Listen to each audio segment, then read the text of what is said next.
કરીએ રાજકોટની, જ્યાં ફરી એકવાર અધિકારી રાજનો આરોપ શાસક પક્ષના ધારાસભ્યએ જ લગાવ્યો છે।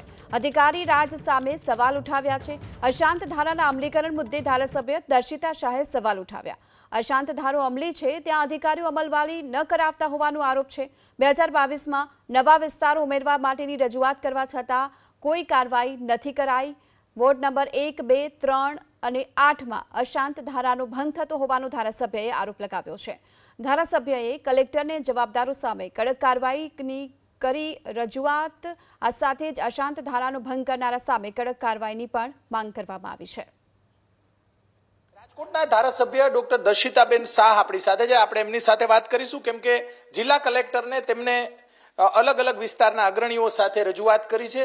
સીધા જ આપણે બેન સાથે વાત કરીશું। બેન, શું રજૂઆત છે? અશાંત ધારાનો મુદ્દો પહેલેથી જ તમે ઉઠાવો છો। વર્ષ 2022થી આપ અલગ અલગ વિસ્તારોનો અશાંત ધારો લાગુ કરવામાં આવે તે વાત ઉઠાવી રહ્યા છો અને આ બાબતે ફોલોઅપ પણ લેતા હોય। શું આખી હકીકત છે?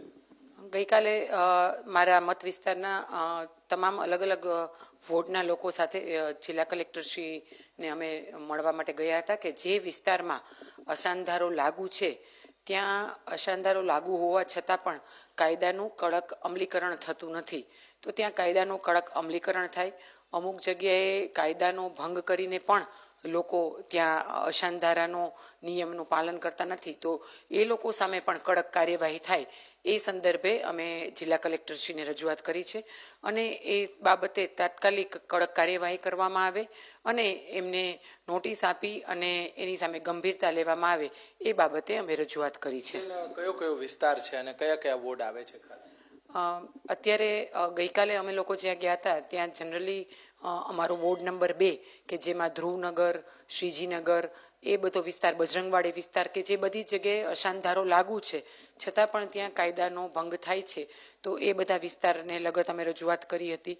વોર્ડ નંબર 8માં પણ અમુક વિસ્તારમાં અશાંત ધારો લાગુ હોવાથી એ વિસ્તારવાસીઓ પણ સાથે આવ્યા હતા। વોર્ડ નંબર 3માં જંકશન પ્લોટ અને બેડીનાકા વિસ્તારમાં નવો અશાંત ધારો લાગુ કરવા માટેની રજૂઆત કરેલી હતી, એટલે એ બાબતે પણ કલેક્ટરશ્રીને વાત ધ્યાને મૂકી છે કે એ કાર્યવાહી ઝડપી થાય અને અમને એ બાબતે ફરીથી જેમ બને એમ જલ્દી લોકોની રજૂઆત છે ને લોકોના પ્રશ્ન છે તો નવા વિસ્તાર લગત પણ જે રજૂઆત આપવામાં આવી છે જેમાં વોર્ડ નંબર 8માં પણ યોગી નિકેતન સોસાયટી અને શાંતિ નિકેતન સોસાયટી વગેરે વિસ્તારને પણ સમાવિષ્ટ કરીને એની અલગ અલગ રજૂઆત નવા અશાંત ધારો લાગુ કરવા માટે રજૂઆત આપી હતી, એમાં પણ ઝડપી કાર્યવાહી થાય એ સંદર્ભે પણ જિલ્લા કલેક્ટરશ્રીને જાણ કરવામાં આવી છે। બેન, રાજ્યમાં શાંતિ જળવાય એટલા માટે અશાંત ધારો હોય છે, કોની બેદરકારી જોવા મળતી હોય છે અથવા તો ક્યાં કચાશ રહી જાય છે?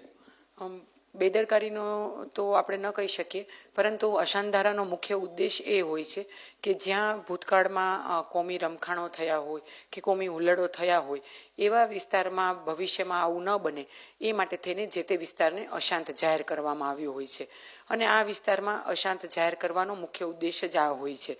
એટલે એ વિસ્તારોમાં જ્યાં અશાંત જાહેર કરેલો છે એ વિસ્તારમાં ભવિષ્યમાં આવું કાંઈ ન બને એ માટે થઈને એ વિસ્તારમાં એનું કડક અમલીકરણ થાય એ બાબતે રજૂઆત કરવામાં આવી હતી।